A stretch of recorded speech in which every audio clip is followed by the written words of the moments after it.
en los primeros años de la Baja Edad Media, el cual el año 1000 es el año de referencia, 2 siglos después de que el Papa León III y Carlomagno hayan unificado la religión y la política en Occidente, en Oriente la religión toma un camino separado y se llama a sí misma como la Iglesia Ortodoxa griega. A partir de ahora, los católicos serán de Occidente y los ortodoxos serán de Oriente. Sin embargo, los romanos no tienen que mirar hacia afuera para ver los escándalos políticos y la guerra, pues en su propia ciudad se lucha una guerra constante por el poder y la ambición llevará a los gobernantes romanos a cometer todo tipo de actos impensados.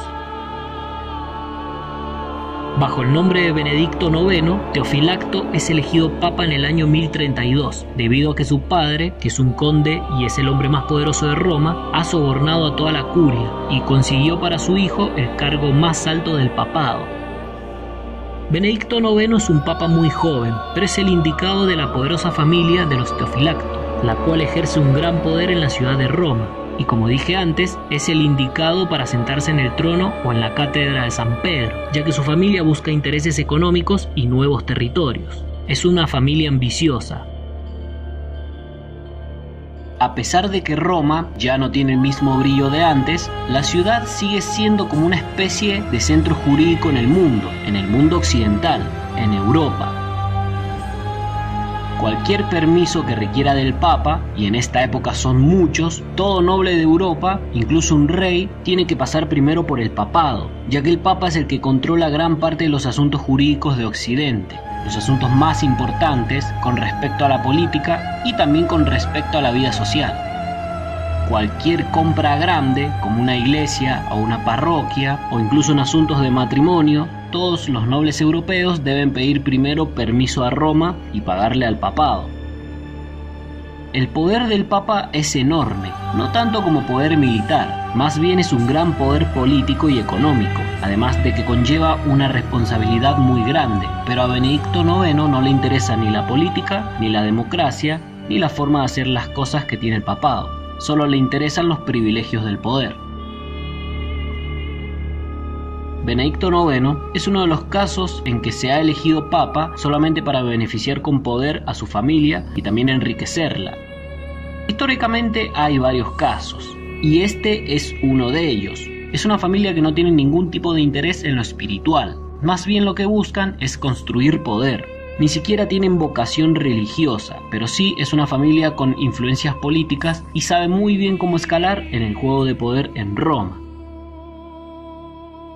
Al parecer este papa no es bien visto por los romanos, está involucrado en asesinatos, en grandes robos, usa su posición para ganar riquezas y para actuar a costa del pueblo romano, algo que poco a poco va alimentando el odio del clero romano, los que de verdad tienen vocación cristiana. Y es así que en el año 1044, cansados de Benedicto IX, el clero romano toma la decisión de que la iglesia necesita de un verdadero líder espiritual y político, alguien que sepa cómo guiar a Roma.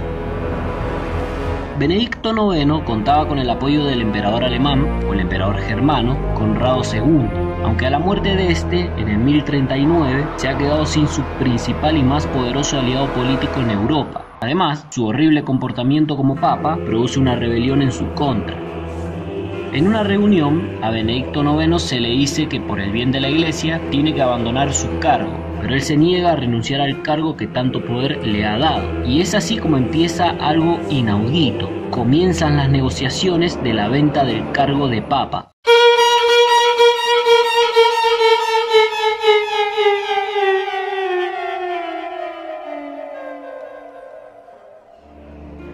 Algo sin precedentes en la historia y que va totalmente en contra de las normas comunes eclesiásticas.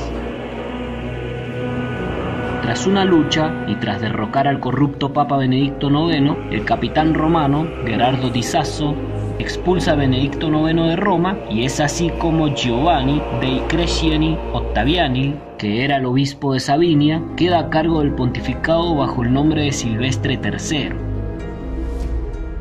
Lo que ha hecho Benedicto IX se convierte en algo muy escandaloso, entregar el papado de Roma a cambio de dinero, dejando bien a la vista de todos que el papado no es solamente la sede espiritual del cristianismo, es también un gran negocio sucio de la política al más alto nivel.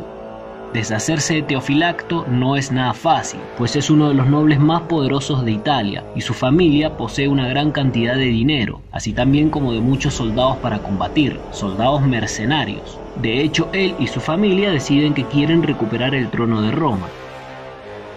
En estos tiempos, si existen dos papas, es porque existen dos poderes o dos facciones enemigas, dos facciones que se disputan el poder en el estado papal o el estado pontificio. De hecho, ahora es como hay dos papas proclamados, y ambos se declaran ser los legítimos herederos de San Pedro. La situación política en Roma se complica, pero la familia Teofilacto es mucho más rica y más poderosa que la de Silvestre III. Entonces, en mayo del 1045, Teofilacto vuelve a Roma y lo hace al mando de su ejército privado, con el cual consigue derrocar a Silvestre III para después convertirse nuevamente en el Papa de Roma. Increíblemente, aquel corrupto noble vuelve a ser papa.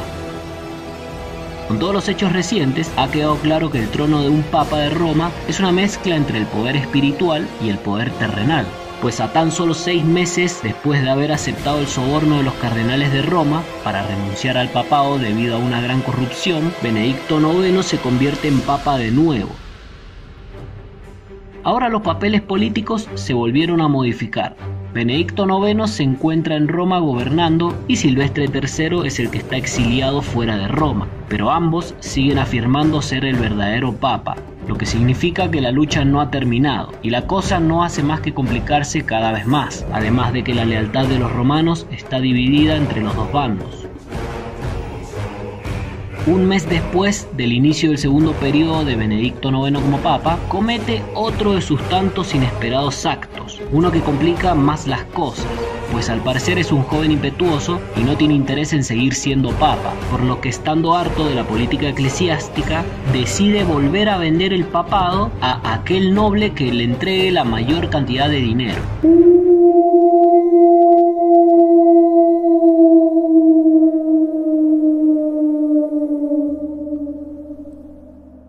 Teofilacto recibe 1500 libras de oro por parte del arcipreste de Letrán, Giovanni Graziano Pierleoni, quien se convierte en el Papa Gregorio VI. Es entonces que Teofilacto abandona Roma para contraer matrimonio con su prima y su amante. Otro escándalo más para un ex papa. Ocurre algo extraño. Resulta que el amante de Teofilacto no quiere casarse con él, y esto hace que él quiera volver a Roma para recuperar el papado por tercera vez.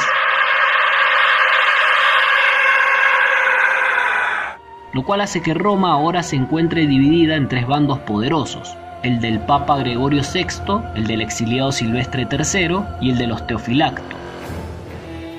Nadie sabe qué pasa por la cabeza de este joven noble, pero pareciera como si intentara jugar a la política con el papado, una y otra vez, pues en el año 1046 marcha a Roma con su ejército para derrocar a Gregorio VI, aunque esta vez interviene el rey alemán Enrique III, quien ve claramente que la política en Roma está fuera de control, y viaja personalmente hasta la ciudad santa. Lo hace para organizar el concilio de Sutri, con el cual expulsa de Roma a Teofilacto durante los días finales del año. Sin embargo, Teofilacto no se rinde y ataca a la ciudad de Roma con su ejército de mercenarios privados. Las fuerzas mercenarias de las 3 facciones, la de Teofilacto, la de Silvestre III y la de Gregorio VI, empiezan a luchar en las propias calles de Roma para decidir quién será el que se quede con el papado. Finalmente el bando de Teofilacto es el que triunfa, debido a que el clero decide aceptarlo para evitar mayores derramamientos de sangre, y es así como en Roma, el 8 de noviembre del 1047, Benedicto IX vuelve a convertirse en papa. Es la tercera vez. Ya no es un secreto para nadie lo corrupta que se ha vuelto la iglesia de Roma y lo manchada que está con la política de los nobles más poderosos de Roma. Los fundamentos clásicos y espirituales del papado están destruidos. Una de las familias enemigas de los Teofilacto, los Crescencios, no aceptan su autoridad y lo desafían. El papa es acusado de haber convertido al palacio papal en un burdel. La guerra política estalla de nuevo, y tanto la gente como el clérigo se cansan de la corrupción de la iglesia, por lo que el Papa Benedicto IX, en un acto que ya se espera de él, intenta volver a vender el papado al mejor postor.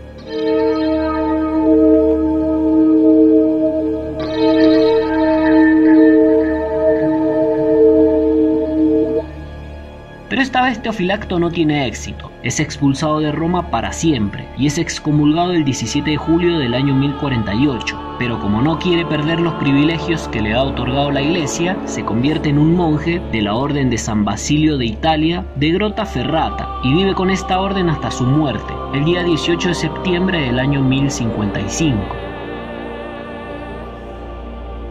Con la definitiva expulsión del Papa Benedicto IX de Roma, los cardenales romanos deciden empezar a consolidar el poder real que tiene que tener un papa, ignorando también las reivindicaciones de Silvestre III y de Gregorio VI.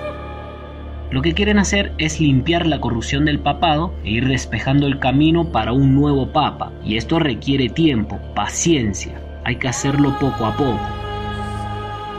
El problema con el papado es que al no existir una manera bien clara de elegir a un papa, inevitablemente el sistema se vuelca a la corrupción, ya que lo normal es que la elección se decida mediante amenazas, sobornos, parentescos e incluso asesinatos.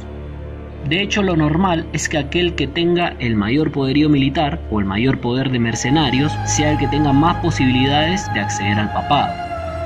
El tema de elegir a un papa se ha vuelto algo muy oscuro y muy siniestro. Por ello es que los cardenales empiezan a planear cómo cambiar este rumbo, y a lo largo de los años intentarán ir buscando la manera de consolidar una serie de nuevas reglas para que las elecciones del papado no puedan ser fácilmente manipuladas por los más poderosos y los más corruptos.